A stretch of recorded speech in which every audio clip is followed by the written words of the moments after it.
ప్రభు నామమున అందరికీ శుభోదయం. ఈరోజు దేవుని వాగ్దానము ఏమనగా, యెషయా గ్రంథము 41వ అధ్యాయము 10వ వచనము.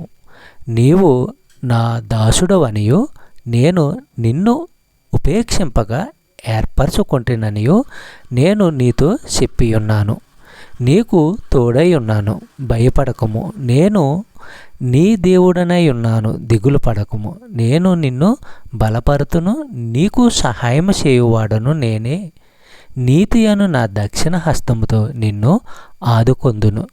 సహోదరులారా, ఈ వాక్యం ద్వారా మనము పరిశీలించవలసినది ఏంటంటే, దేవుడు మనలను ఏర్పరచుకున్నాడు, కానీ అది మనము ఎరుగక ఉన్నాము. దేవుడు నీకు వాగ్దానం చేస్తున్నాడు.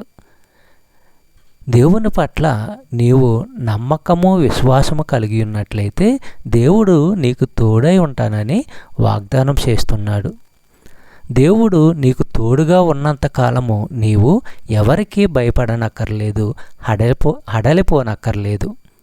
ఆయన నీకు బలమును ఇస్తాడు. అంతేకాకుండా ఆయన కుడి చేతితో నిన్ను పడకుండా పట్టుకుంటాడు.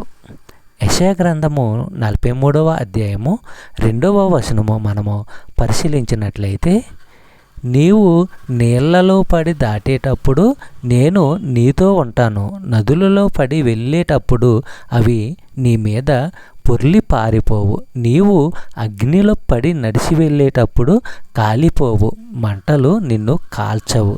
సహోదరులారా, దేవుని యొక్క కృప మనతో ఉన్నప్పుడు మనము ఎంత ఆపదలలో ఉన్నా కానీ దేవుడు మనల్ని కాసి కాపాడుతూ ఉంటాడు. నీకు ఎంత కష్టం వచ్చినా, ఎన్ని బాధలు వచ్చినా దేవుడు నిరంతరము నీకు తోడుగా ఉండి నీకు సహాయము చేస్తాడు.